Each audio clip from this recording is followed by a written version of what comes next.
di etalase etika, teori, dan obrolan seru. Bareng gua, Mizal Nabikis Arifin. Bareng gua Rafif Noval yang paling ganteng sejagat raya. Pede banget ya Luffy. Iya kan emang harus pede. Ya pede boleh sih, tapi lu jangan halu gitu. Lu harus ngaca diri coba. Aduh, gua juga mulai gue udah dijulitin. Tapi tenang aja kok, ini cuma bercandaan biasa. Lu nggak akan Oke. tiba-tiba di cancel culture gitu aja. Kayaknya menarik juga tuh pembahasan soal cancel culture. Tapi pertanyaan dari gua ya, misalkan cancel culture itu sebenarnya bentuk keadilan sosial atau malah penghakiman massal sih menurut lu? Jujur emang ini menarik, tapi kalau lu tanya gitu, gue juga nggak tahu sih. Mungkin lu bisa jelasin atau enggak? Oke, sepemahaman gua ya. Oke. Gua baca aja deh di website ya. Oke, boleh coba. Cancel culture itu atau budaya pembatalan telah menjadi fenomena sosial yang modern yang mengubah cara masyarakat berinteraksi di era digital. Fenomena ini merujuk pada tindakan memboikot atau menarik dukungan terhadap individu, kelompok, atau perusahaan karena dianggap melakukan kesalahan, baik secara moral, sosial, atau politik. Meskipun awalnya bertujuan untuk meminta pertanggungjawaban atas perilaku yang tidak pantas, cancel culture sering berkembang menjadi penghakiman massal yang berlebihan tanpa memberikan kesempatan kedua bagi individu yang bersangkutan untuk menjelaskan atau memperbaiki diri. Cancel culture memiliki dua sisi mata uang. Di satu sisi, ia dapat menjadi alat untuk akuntabilitas sosial dan keadilan, terutama bagi kelompok yang termarginalkan. Namun, di sisi lain, berpotensi menjadi perundungan massal yang menghukum seseorang secara tidak proporsional dengan kesalahannya. Kayak gitu loh. Oh kayak gitu, pembahasannya cukup menarik juga ya. Ya. Mungkin kita akan bahas di episode podcast kali ini. Oke. Tapi kita lihatnya tuh dari sudut pandang etika. Jangan bahas soal etika dulu, ntar penonton pada kabur nih.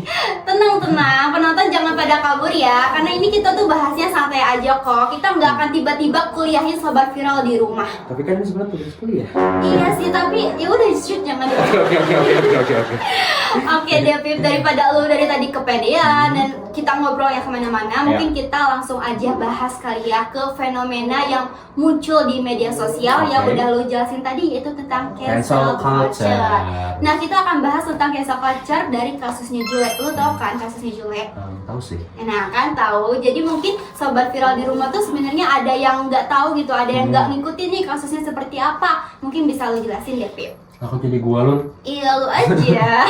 Oke. Jadi gini teman-teman, Jule itu adalah seorang influencer yang cukup dikenal di publik. Selama ini tuh dia dikenal karena suaminya, yaitu gua. Oh lu ya Pip, lu kepedean banget.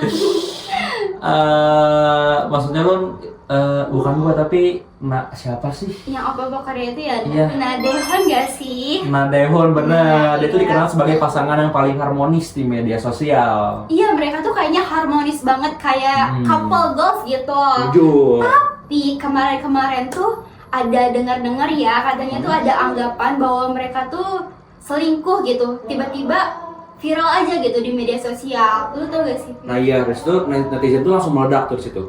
Ada yang kecewa, ada yang marah, tapi ada juga yang masih ngebela tuh anehnya. Nah iya, karena mereka tuh kayak FOMO aja gak sih, ikut-ikutan tanpa ngecek dulu nih kebenarannya. Nah orang-orang FOMO tuh spesies yang paling banyak sih sekarang. Tapi aku juga penasaran deh Pip. Iya. Penasaran Apa tuh? Penasaran karena kasusnya Jule tuh dilakuin sama orang biasa gitu ya, nggak sama kita nih, yang kita tuh kan orang biasa, Iya. kita tuh bukan influencer gitu. Nah kira-kira kasusnya tuh bakal viral gak? Mungkin enggak ya, karena kita kan nggak seterkenal mereka gitu. Oke, kenapa tuh kira-kira? Karena yang bikin viral itu biasanya kan bukan cuma dari kesalahannya, tapi juga dari siapa yang ngelakuinnya, Lun. Gitu. Terus gimana lagi? Ya, Lanjut. karena dia juga cantik sih jujur. Itu kayaknya emang kata-kata yang gue tunggu dari otak lo akhirnya keluar juga ya, Ini Pip. cuma jujur doang lagi. Gitu. Tapi bener kan cantik ya? Lu salah satu fansnya. Gue jujur dulu iya, cuman sekarang kan udah enggak. Gitu. Nah, tapi nih ya Pip, kita tuh cantik tuh berarti dapat hukumannya tuh diskon ya? Enggak gitu juga loh. Maksud gue tuh kadang netizen tuh nggak selalu objektif. Orang yang disukai itu biasanya lebih mudah dibela gitu. Misalkan orang yang cantik, orang yang berpengaruh, orang yang terkenal tuh biasanya lebih mudah untuk dibela. Bisa banget ya, ngelesnya jago banget deh lu Pip. Tapi nih ya Pip, gue tuh ada pertanyaan lagi deh. Apa tuh? Gue tuh masih heran, kayak cuma bukan dari kasusnya aja. Terus apa? kadang ya ada video nih yang cuma beberapa detik gitu, potongan-potongan video atau screenshot yang nggak jelas gitu sumbernya dari mana, tapi netizen tuh langsung ngambil kesimpulan gitu aja. Itu bisa disebut di era post-truth. Era post-truth itu istilah apa lagi sih, Pip? Sederhananya ya, post-truth itu adalah kondisi ketika emosi dan juga keyakinan pribadi lebih berpengaruh daripada fakta yang udah diverifikasi kayak gitu. Oh, kayak gitu. Jadi mungkin lebih cepet gitu ya percaya apa yang sesuai dengan perasaannya, dan kayak ya udah FOMO aja gitu dengan apa yang dilihat gitu di branding. Mereka tuh nggak ngecek dulu kebenarannya kayak gimana gitu. Nah, jadi pantas aja ya kayak sekarang tuh klarifikasi kalah cepet gitu dibanding hujatan. Nah, bener banget tuh. Kadang bahkan klarifikasinya belum keluar tapi sidangnya udah selesai. Pip. Tapi nih ya, Pip, gue tuh ada pertanyaan lagi deh, gue masih penasaran nih. Kayak misalnya ya, menurut lu nih, netizen tuh sebenarnya sedang mencari keadilan atau justru menikmati hujatan seseorang? Wah, itu pertanyaannya susah sih. Karena menurut gua tuh ya mungkin dua-duanya bisa terjadi. Oh iya juga sih, tapi karena itu kata lu sulit dan kita takut salah juga ya, mungkin kita akan menjawabnya dari teori kali ya, dari 3 teori. Jujur agak berat sih ya kalau dengar kata teori gitu.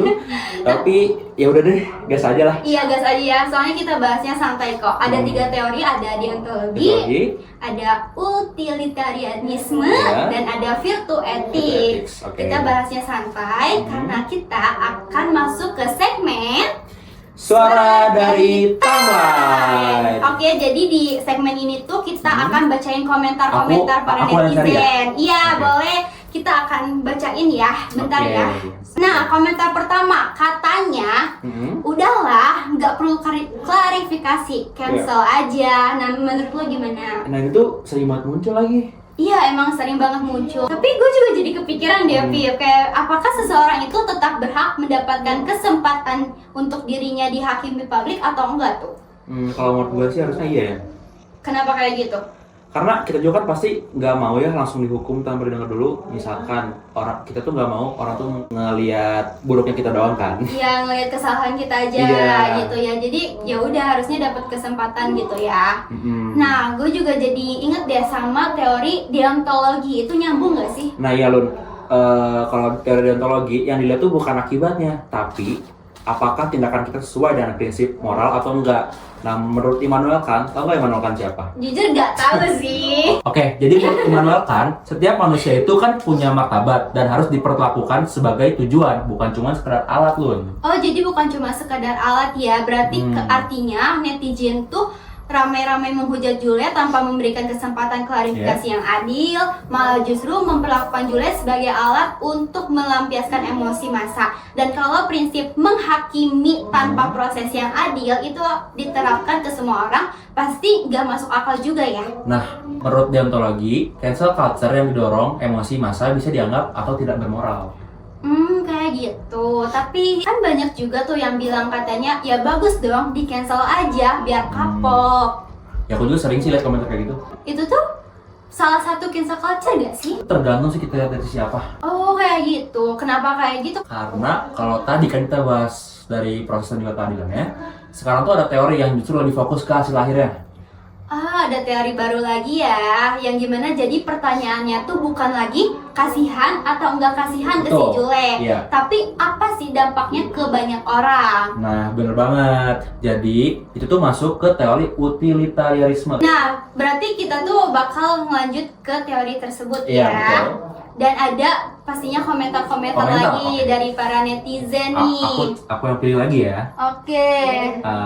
Gimana kalau yang ini nih? Katanya kalau Bram mundur dari Juliet sih wajar. Nah, ini menarik sih pertanyaannya.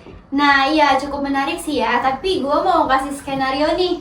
Kalau misalnya lu tuh nih ya punya brand nih, terus lu tuh kerja sama gitu sama Juliet, apakah lu akan berhenti gitu atau tetap kerja sama? Kalau gue sih pasti mikirin dampaknya dulu ya. Oke, mikirin dampaknya dulu ya. Karena kayaknya itu tuh mirip gak sih sama teori utilitarianisme. Nah iya, itu maksud gue, Pip. Mirip sama teori itu gak sih? Menurut John Stuart Mill, tindakan dianggap benar kalau menghasilkan manfaat terbesar bagi sebanyak-banyaknya mungkin orang. Oh kayak gitu. Jadi kalau misalnya kita tuh menghentikan kerjasama, dianggap bisa melindungi reputasi perusahaan dari pelanggan, maka keputusan itu bisa dianggap benar. Bisa, tapi aku ada punya pertanyaan lain nih. Pertanyaan apa tuh? Apakah kehilangan pekerjaan dan reputasi merupakan konsekuensi yang wajar atau justru udah berubah jadi hukuman sosial yang berlebihan? Pertanyaan yang cukup menarik sih ya, karena kalau misalnya penderitaan yang diterima jauh lebih besar daripada manfaat yang dihasilkan, utilitarianisme. Nah iya itu, teori itu tuh juga bisa menganggap tindakan itu tidak bermoral. Nah, apalagi kalau tujuan akhirnya tuh cuma buat muasin rasa penasaran dan drama publik gitu. Oh kayak gitu ya, jadi kayak tujuan akhirnya tuh seperti itu. Jadi itu adalah pengertian dari teori utilitarianisme. Nah oke, udah dua tuh ya. Iya, Udah deontologi betul. dan juga udah Utilitarianisme. Nah iya itu, diulang terus ya. Iya Kita lagi. langsung lanjut aja kali ya ke Iya. teori berikutnya, yaitu Oke. tentang Teori apa? virtue ethics. Virtue ethics. Oke. Nah ya betul banget. Mungkin kita bakal baca dulu nih komentar-komentar dari Oke. netizen. Katanya kalau sudah minta maaf dan menyesal, masa nggak boleh dikasih kesempatan kedua? Nah, itu ini juga pertanyaan favorit aku nih. Oke, pertanyaan favorit. Kenapa bisa menjadi pertanyaan favorit? Karena gue tuh penasaran, apakah semua orang berhak untuk mendapatkan kesempatan kedua? Kalau menurut gue sih harusnya iya ya, karena semua orang tuh harus mendapatkan kesempatan kedua atas kesalahannya. Tapi kenapa sih orang-orang di medsos tuh kayak susah banget buat maafin? Jujur gue juga nggak tahu ya, karena mungkin ini apa ya, bahasa yang cukup menarik karena itu berhubungan sama virtue ethics atau keutamaan dari Aristoteles. Jadi berarti pertanyaannya tuh bukan lagi Jula ini salah atau enggak. Tapi mungkin lebih ke manusia seperti apa sih yang kita inginkan, seperti apa sih gitu? Oke, berarti apakah kita itu menjadi masyarakat yang mudah menghakimi?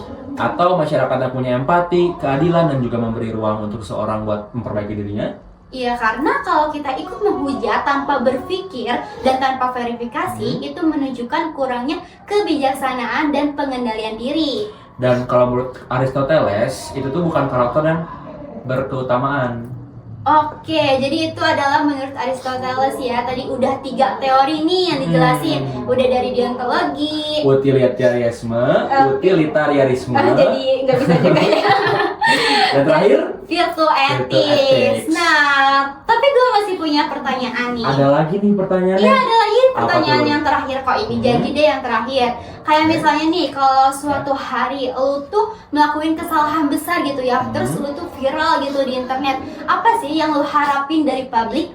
Gue sih berharap orang itu tetap ngelihat gue sebagai manusia, kan ngelihat gue sebagai kesalahan yang pernah gue lakuin, karena gue tuh nggak mau orang lain tuh ngelihat gue cuma dari kesalahan gue doang gitu. Oke, jadi harus melihat juga lah kebaikannya Betul. gitu ya. Jangan cuma inget kesalahannya aja, Iya. padahal kesalahannya tuh kecil. Karena jujur gue juga gitu sih, karena kan semua orang itu bisa salah Iya, gitu ya. Tapi kita tuh harus lihat dulu gitu ke depannya seperti apa. Nah yang ngebedain tuh mungkin gimana sih nanti cara kita belajar dan juga bertanggung jawab setelahnya gitu. Oh betul banget. Jadi kayak misalnya kita tuh kalau habis berbuat kesalahan, jangan cuma yang diinget tuh kesalahannya aja, tapi cobalah ambil hikmahnya. Kayak di podcast kita kali ini, apakah ada hikmahnya?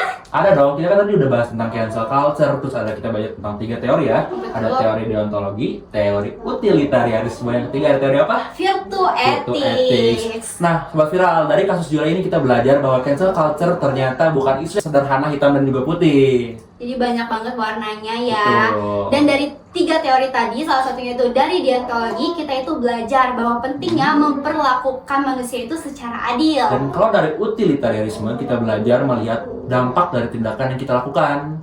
Dan kalau misalnya dari virtue ethics, kita tuh belajar tentang karakter, empati, dan juga kesempatan untuk berubah. Jadi mungkin pertanyaannya bukan cuma apa yang dilakukan Jule, Tapi juga bagaimana kita sebagai masyarakat merespon kesalahan seseorang di era digital. karena yang viral belum tentu benar.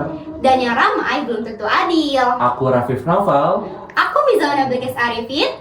Sampai ketemu di episode selanjutnya.